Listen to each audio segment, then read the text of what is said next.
Hi, I'm Kathleen Osborne, and I am here at Interviews by Kathleen with James A. Owen. He is a celebrated graphic artist, comic book writer, and novelist. He is somebody that I found out about when I moved into the mountains and I wanted to meet. And now I have. James, thank you for joining us. Kathleen, thank you for having me. Now, I'm going to be nosy and Okay. pick at things. First off, James is going to be one of our speakers at our coming conference on July 31st at the Show Low at the Arts Alliance on Penrod on July 31st. And then hopefully you'll be able to stay and make it to the festival the next day. So, but our theme is change, the wave of change. James, you have been part of publishing, writing, since you were 23, recognized since you were 23. What have you seen and what do you see now as changes?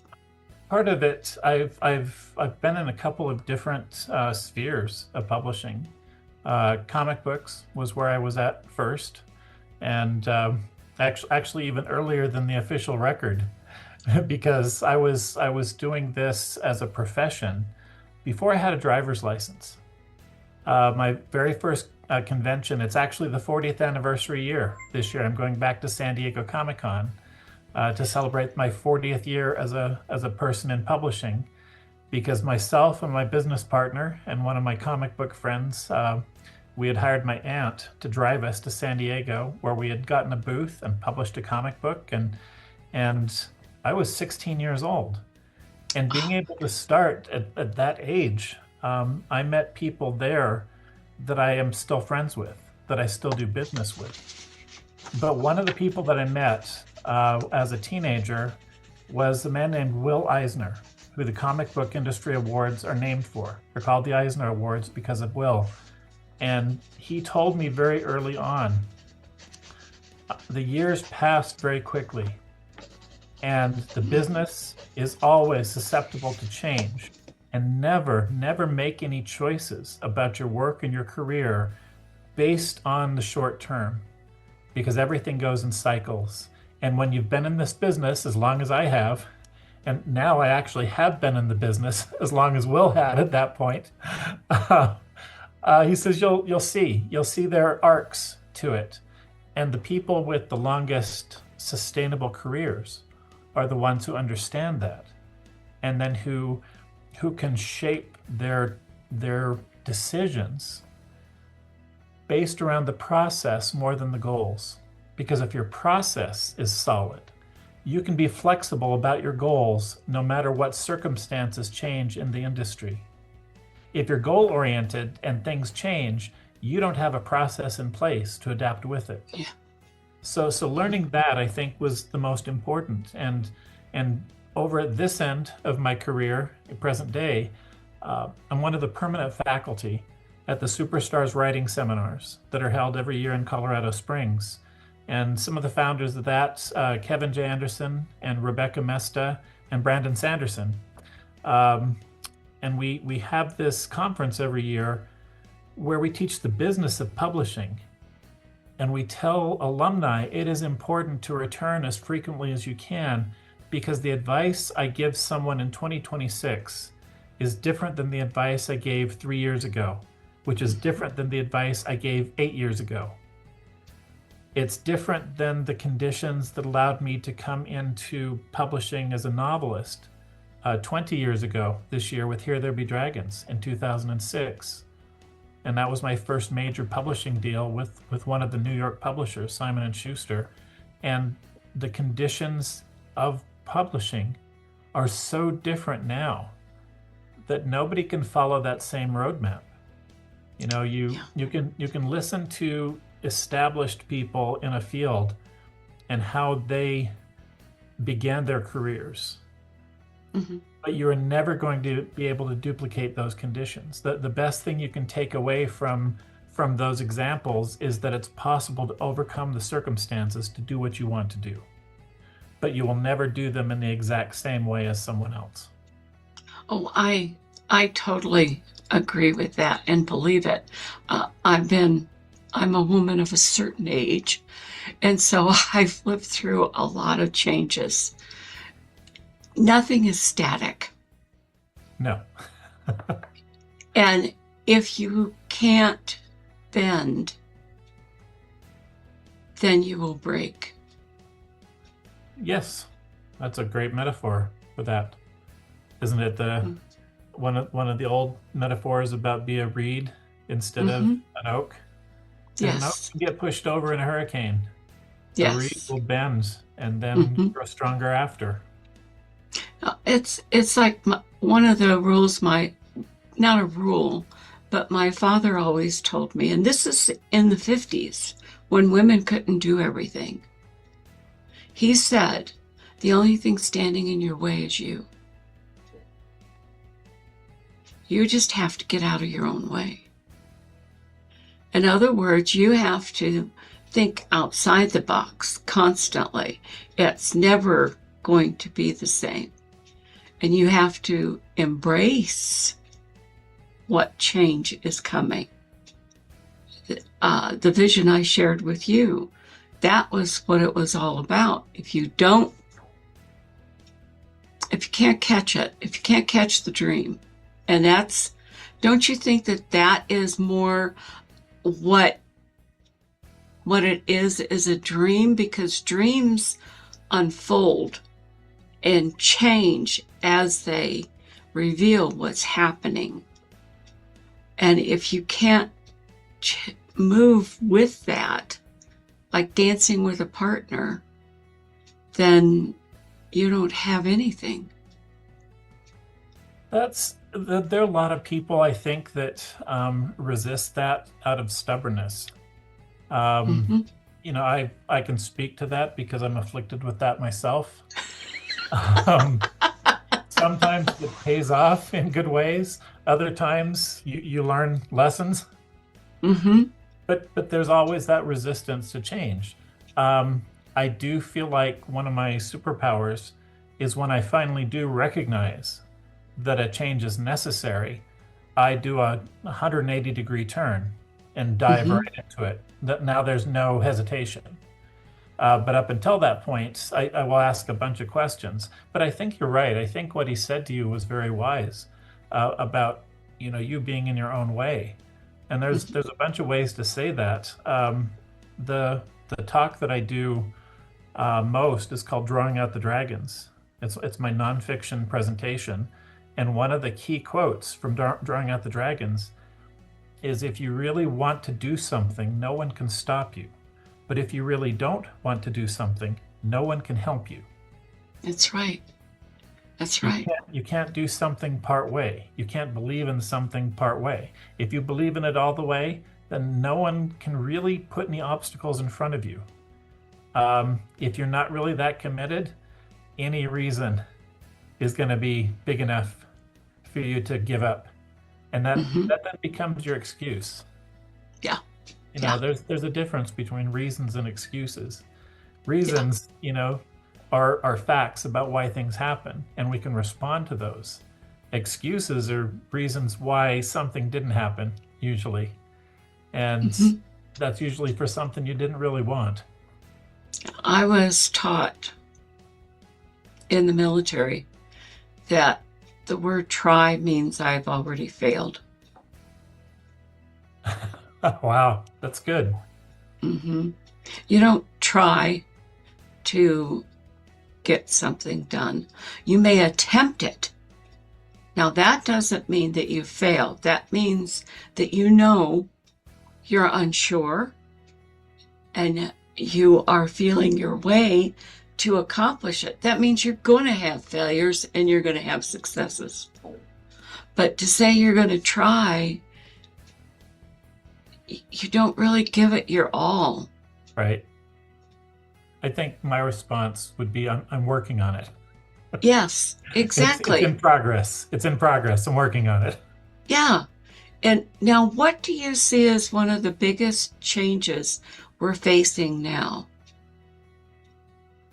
in our industry? Right now,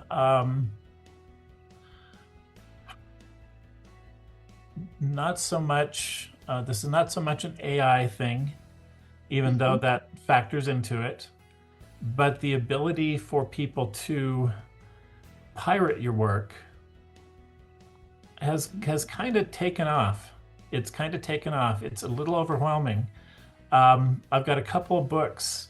I'll have to pull them out. I'll send you some photos of them. I've got a couple books of things that were public domain properties that, you know, anybody can publish something like that. I have plans myself to do some publications that involve public domain property. But it was somebody that was hoping to get their book confused with somebody else's quality books. So they were taking the Yes. material, slapping it in, having a $5 cover slapped on it, and then hoping it gets confused for something real. Because then somebody's just going to buy it before they realize this is not what I expected. This is not quality. It's a poorly assembled book. And to a casual reader or a casual librarian or educator, if you bought a copy of Swiss Family Robinson and it had a cover on it of the time machine and the typesetting was bad and the margins were poorly trimmed, that's going to turn somebody off. Now it's become a hassle to deal with this book that you have to return or you've lost money on. It's not something you want to put in your library. And I'm seeing more and more of that happen. High profile intellectual properties. Frank Miller is very prominent in comic circles. Batman: The Dark Knight Returns was his big one. Okay. But he created Sin City, which they made a couple movies of. Very graphic design, very recognizable art style. And I saw something online for Frank Miller Sin City notebooks. And I clicked on it because I thought that looks really cool. I wouldn't mind a notebook with his art on the cover. And then I realized looking into it that this was one of those scam artists that was stealing other people's art, slapping it on something cheap, promoting it as if it was real. And you have to be more wary of that. You have to be willing to not just browse and click. You have to be willing to educate yourself a little bit on what you're looking at, because there are thousands of examples like the ones I just mentioned. And there are people that legitimately go online and say, let me teach you how to sell your crappy book. Yes. And they will tell you exactly to do that. Because I stumbled into one and I thought, well, this isn't right. Why would I want to, 50 Shades of Grey? Okay. 50 Shades of Grey, 50 Shades of Purple or pink or something like that. It's like, not. Right? No, I want to be recognized for myself. I just did something that I'm very excited about. It's a book I just released yesterday. The cover is not me, though. Oh, okay. The cover was made by somebody else. And I appreciate everything that they did, and I appreciate everything that I was invited to do. I love the person that was responsible. But mine all have a man on the front, just a man. This one doesn't. It's got a man and a woman. But that's okay.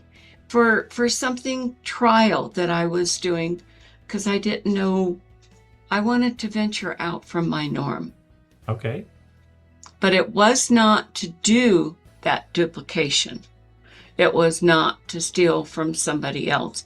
And nothing in it says that. Please don't. Anybody listening to this, don't think it does, because it doesn't. It was very legitimate, very well done. I just slipped a trick in there. I put an alien in a story that wasn't supposed to have an alien in it. Oh. So, That's okay. People do that. You know the TV show The Walking Dead? yes.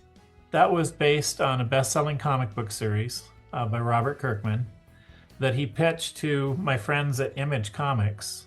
And the publisher at the time, Jim Valentino, looked at it and said, zombies, I don't know.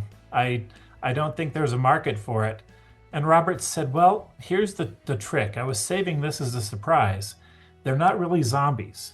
They're aliens. It's an alien possession story, but we don't reveal that until about the 5th or 6th issue. And Jim says, oh, okay. Yeah, let's give that a try. So they launched the series, and it started well, and sales continued to climb. And Jim said, so when do we get the alien reveal? And Robert said, well, there's some other stories I want to get to. So let's expand it since the sales are doing well, and we'll save that for a later date. And then he kept kicking that can down the road until finally Jim called him and said, this isn't about aliens at all. You were never going to put aliens in the story. And he says, there were never aliens in the story. But that was how I talked you into publishing the book. And that's awesome. Well, I went to a friend and I told her, I said, what do you think she'd say if I put an alien in it? She says, oh, she'll love it. She'll absolutely love it. And she did.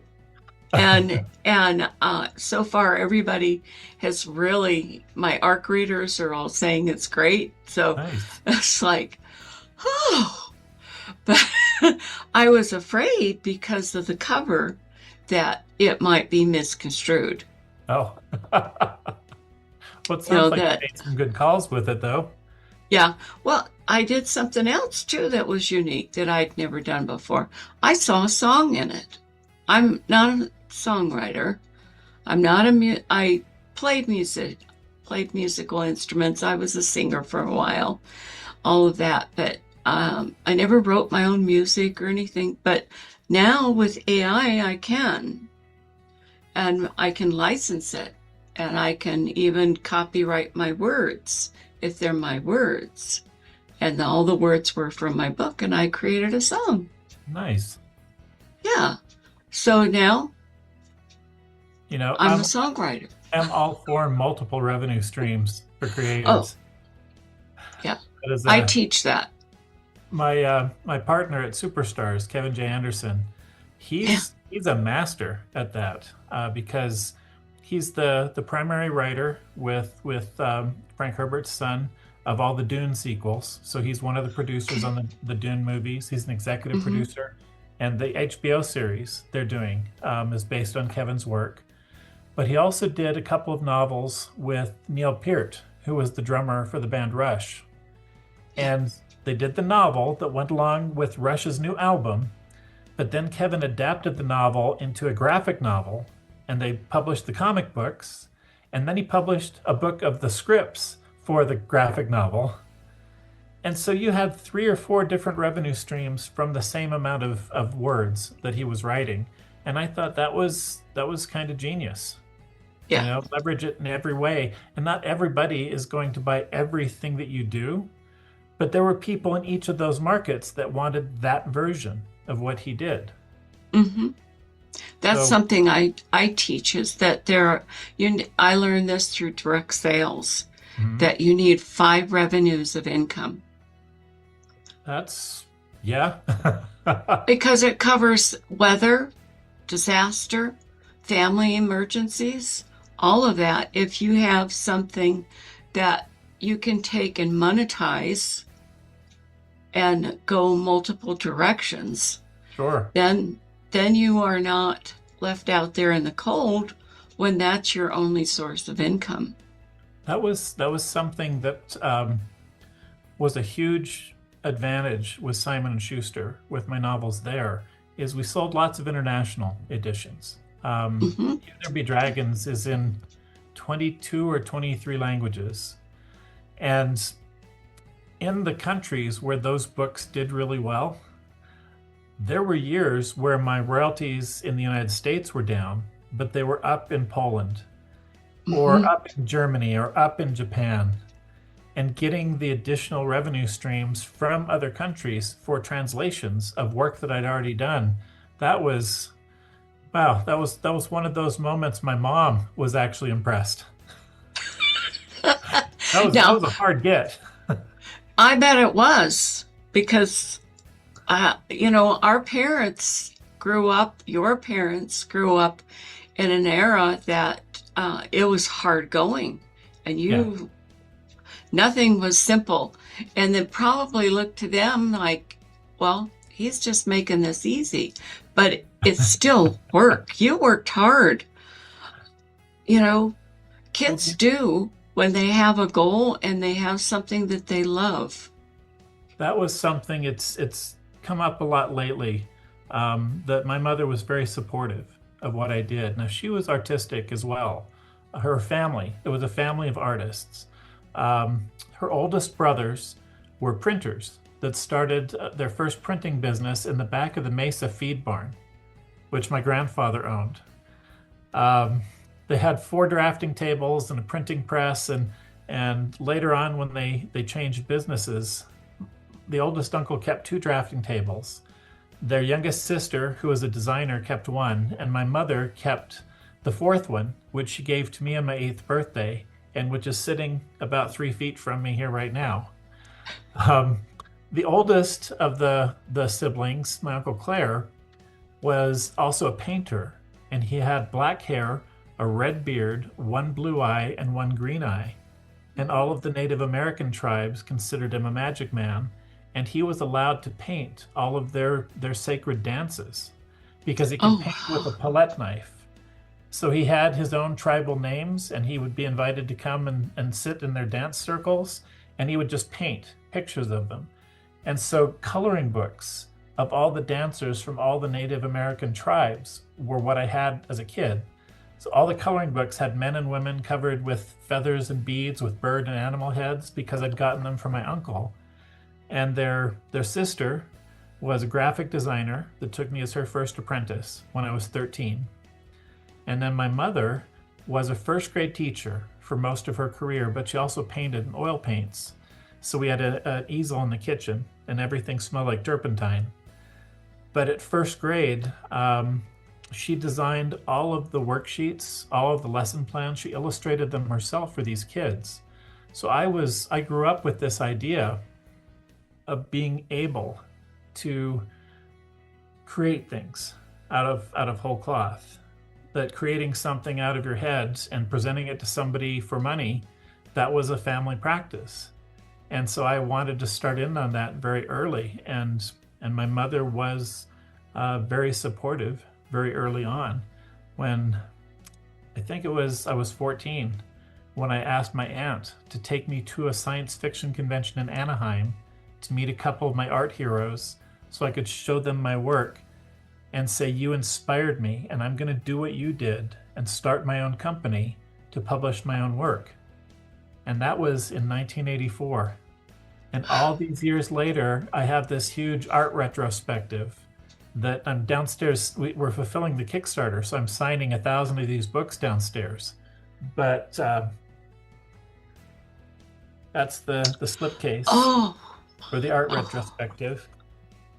And the creators that I went to go meet when I was 14 years old created a black and white fantasy comic book called ElfQuest that became one of the biggest independent publishing successes ever.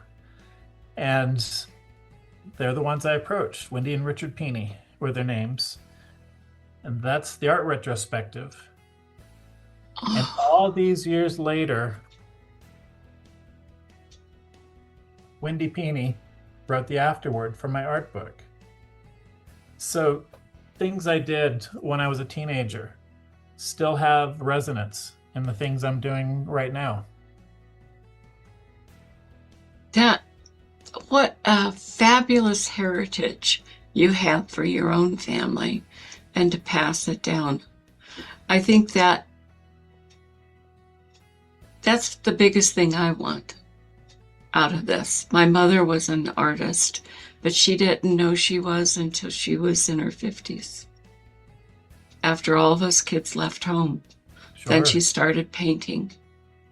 And I found out that seamstressing was something that was handed down through the women in my family line, my mother's family line, from a first cousin that did the ancestry on us. And she would make my clothes going to school. She would take my older sisters and make them for me, and nobody would know. Wow. That they were not store-bought. So, and Deb says, well, of course, we're from seamstresses. I said, oh, we are? Okay. But when she discovered art, I have a couple of pieces of hers. And my dad wasn't too sure about it, especially when she started painting with a palette knife. And then he came to Solvang. We were stationed at Vandenberg Air Force Base. Mhm. And he went to an art gallery with us there. He had to stand about 40 feet away to realize what the painting was. And then he saw the price tag. And this was back in probably, let's see, was 77, Okay. 78 in there, and it was $40,000. Wow. And he looked at my mom and he says, Lynn, I'm sorry, you're really good. That's fantastic. But the whole thing is I think when you become a writer of any kind, or a creative of any kind, it is a heritage that you hand down that is something tangible that we can touch. I did a report, I spoke for a group of authors, and they wanted me to do one on the influence of Star Trek and Star Wars. Okay.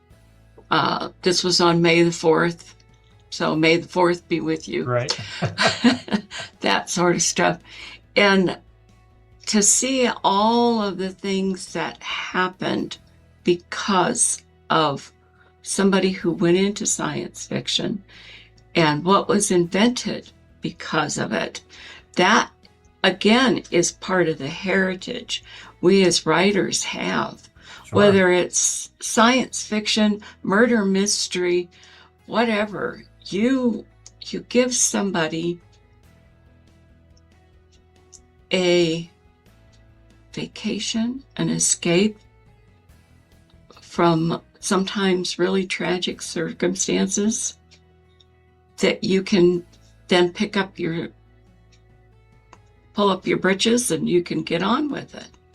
Sure. Whereas you couldn't before. And I think what you are describing as your background, the way that it was handed to you as a child, you saw something and recognized it. You were in tune with change even then. I think so. Yeah. Having that kind of environment around me contributed to that a lot.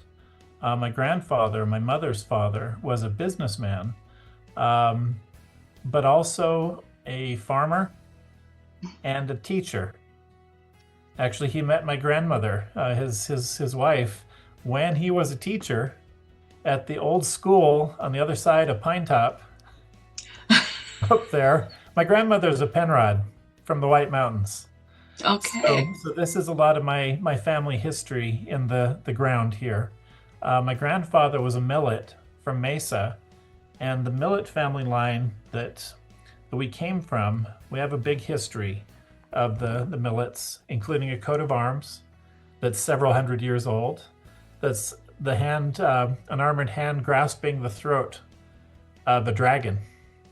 And the motto was, "This hand is hostile to tyrants."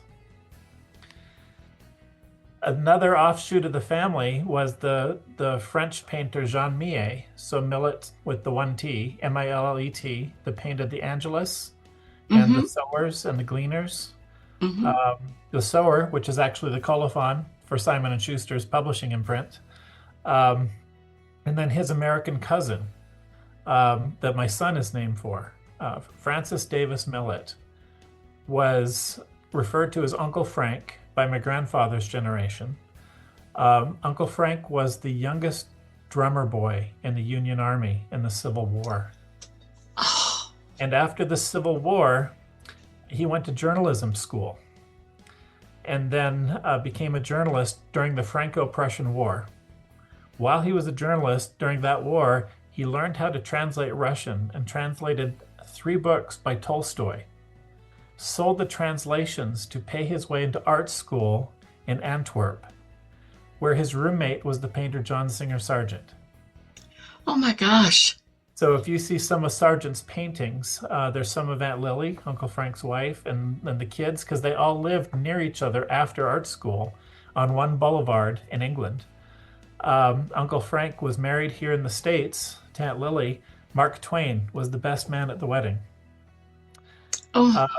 Frank was the head of decorations for the 1893 World's Fair, the White City Columbian Exposition in Chicago. With that group of creatives, he became one of the founders of the American Academy of Art in Rome, where the first person he approached for funding for the Academy was P.T. Barnum. Oh my goodness. And then he had just finished a tour of the courts of Europe, which, with his best friend, the unfortunately named Sir Archibald Butt, who was an aide to Presidents Taft and Cleveland. And he and Uncle Frank had toured all the courts of Europe, and then he was going to come back to the States to settle his affairs to go become the next president of the Academy in Rome, but they booked passage home in the Titanic. Oh. The last thing anybody knew about Frank Millet and Archie Butt was one of the manservants for John Jacob Astor, who got off on one of the lifeboats, wrote about how he saw Frank and Archie decline to take a seat in the lifeboats, break open the locked gates to third class and steerage to let the women and children out. They gave away their coats and their life vests to the first 2 women who came out of those gates. Oh. Then they opened up a deck of playing cards that had been a gift from the King of Denmark and sat down on the deck to play a game. And that was the last he saw of them. That man lived his life like a comet in flight. He is literally the person for whom the term soldier of fortune was coined. And that was part of my heritage from the time I was a very young child. So we had the paintings on the wall by Millet, stories about Uncle Frank, the soldier of fortune, who did all of these glorious things, knew all these wonderful people. And my uncles were painters and printers who could make copies to sell of the paintings they made and make coloring books. And my mother was an educator who taught me to read and write. My aunt, the graphic designer, taught me how to present things to the world in a professional way. The first logo I was ever paid for as a graphic designer is still in use today by Hatch Construction and Paving. Oh my gosh. Taylor, the signs that they've had coming in and out of town, Yeah. the beaches that go up the middle of the road, I designed that when I was 13 years old. Wow. So I think my family history for generations was something that I looked at and felt I've been given this opportunity, this great gift of this heritage of creativity and integrity and authenticity. And how can I add to this? How can I add to this to honor the generations that came before and to give something good to the generations that come after? I think you have. And I think you are Thank you. I really do. I think that what you have to say and what you have to share, what you have to show in your past, tells anyone you can do it. You just have to want it. Yeah. Yeah. You know, don't let anything stop you. You look at people like Stephen Hawking. People would say he should have been a thrown away child. Regardless of whether you believe anything that has come from him or not, the fact that he has impacted the world. Not, every person alive is important. And what they have to contribute. I agree. I think sometimes it's putting them in the right circumstances to develop those abilities they have. Mm-hmm. I think Stephen Hawking was someone that was in the right circumstance, because that illness was so gradual. Enough people knew of his brilliance beforehand and then allowed it to develop. And so they accepted the changes to him physically because they knew that mentally he was as intact as he had ever been.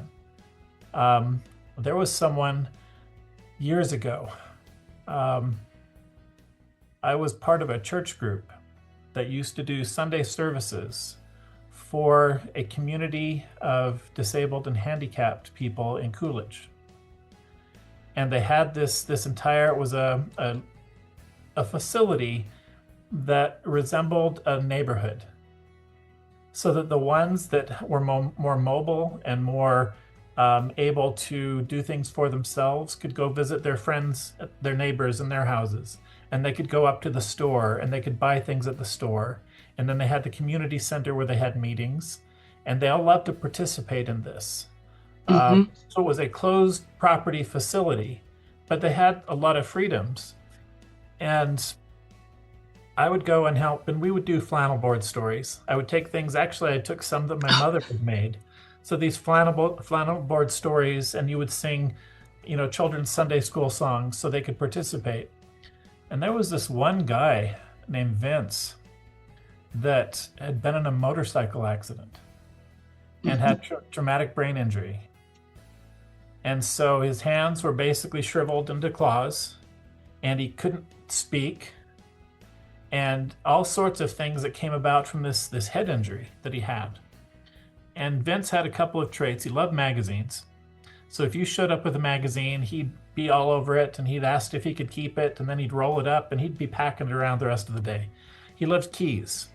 And I carried a pretty sizable key ring, not necessarily that went to anything, but I had a bunch of keys I liked. So I just carried it. And Vince loved those keys.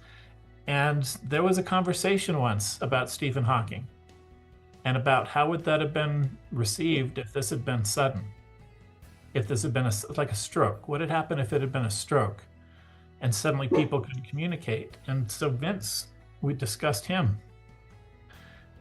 And they talked about how he wasn't able to communicate. And I said, well, he can't write. He can't really speak. You've got a system where you can get what he's indicated. But what if he is in there more than we realize? They said, how would we determine that? And I said, well, what about, he likes magazines. What if we had a way for him to write something? So we managed to find an old manual typewriter, this old IBM Selectric, somewhere in their offices. And we basically taped a pen to his hand, the one that he had more control over, from the shoulder. His hands couldn't hold things, but he could control things from the shoulder. And we taped that pen into his hand and set up the typewriter, and he banged away on it for a few minutes.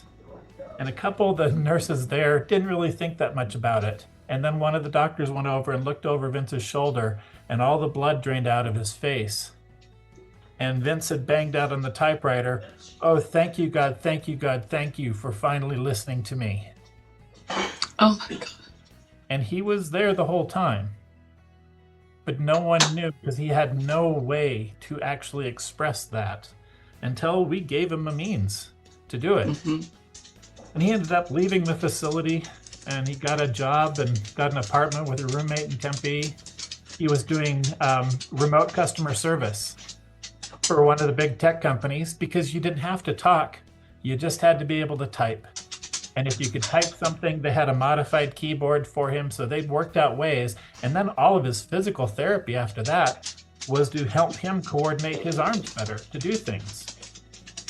And the very last time I had any contact with him, and it's been decades, but I had asked something about, well, I heard you were dating so-and-so. And he's like, I broke up with her. I looked at it one day and realized I could do better. Okay. I think your transformative arc is completed here. But that I think about that a lot.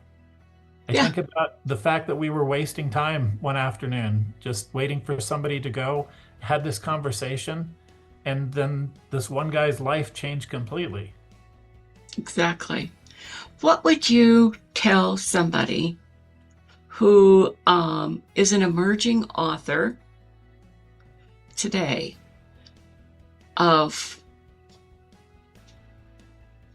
how to handle the different things that are going to come their way? How to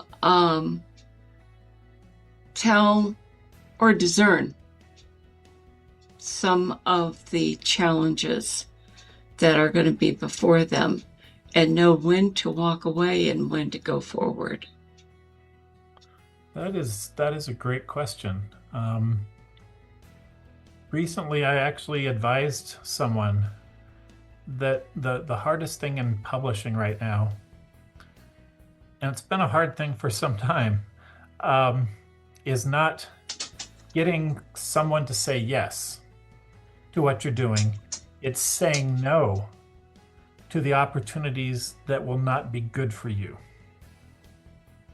And that is one of those other things that I teach. Never sacrifice what you want the most for what you want the most at that moment. Because you may think they're the same thing, but they're not. My way of deciding the difference is flipping a coin. Because flipping a coin doesn't make the choice for you. When it's spinning in the air, you suddenly know how you want it to land. That's the thing you want the most. Doesn't matter how it lands. It matters that it puts you in a position to choose what you really want. And so I think learning to say no to opportunities that look good at the moment but will not serve you in the long term is where you call on mentors or other people with more experience. Just today, the other conference call I had today was with a friend who's a longtime member of Superstars who had a contractual issue. And when this was put in front of her, the first thing she thought was, James said, whenever this is put in front of me, if I have any questions at all, to reach out to him or to Kevin or to Rebecca and ask. And we got most of that sorted in about an hour. And having those relationships, it doesn't hurt to ask. A comic book legend friend of mine named Paul Chadwick taught me the phrase, pardon my ignorance, but can you tell me more about this? I know nothing about this. He turned an admission that you don't know anything from a potential moment of embarrassment into an opportunity to learn and an opportunity for someone to teach. And that's when I realized giving someone that opportunity to explain something to you is you showing them that they're valued. It's you showing that you value what they have to say. And it becomes something that now you're going to know. You're going to learn something that you were shy or embarrassed to ask about, but now you've asked, and And people should not be afraid to ask something. They should not be afraid to say they don't know something, because that's an opportunity for a genuine connection and some knowledge. And I think people getting into this field now, I've been telling the director at Superstars, we need to add a publishing 101 session next year, because I'm seeing so many people that understand tools are available to make books available. You can publish something right now, immediately. It doesn't mean it's going to have quality. It doesn't mean it's going to sell. It doesn't mean it's going to compete. Mm-hmm. But it's possible, and people are taking that opportunity without understanding how deep the pool is that they're getting into. And you need to be able to reach out to people that have more of that experience. I'm seeing a lot of groups online where there are experienced authors more than willing to share those questions, more than willing to try to help people through those things. So that's, I think, the most important thing. Find people that are doing what you want to do and learn from them. Exactly. I can't do anything but stand up and shout, say, exactly. It's been my help. Through my experiences, I learned how to ask. One of my favorite books that I read over the years about it is The Aladdin Factor by Jack Canfield. Look at that. But he teaches about asking. Because nothing happens unless you do ask. Well, that's, example and point. Wendy Peeney writing the afterword to my art retrospective based on a meeting we had when I was 14 years old. They're coming up on the 50th anniversary of ElfQuest, and they had not even been around 8 years at that point with that book. I got my aunt to take me to a convention in another state so I could show my work to these people and then just tell them, I just wanted you to know who I was. And we've kept that up all these years. The only other things I went to at that conference was the DC Comics panel, a lot of DC creators in attendance, and then a panel on Tolkien and the Lord of the Rings. And here's where all this kind of comes together. I believe very much in the concept of synchronicity. I believe that another mentor taught me this, that he said our job is to keep the windshield clear so that we can see the signs that we need to see. Mm-hmm.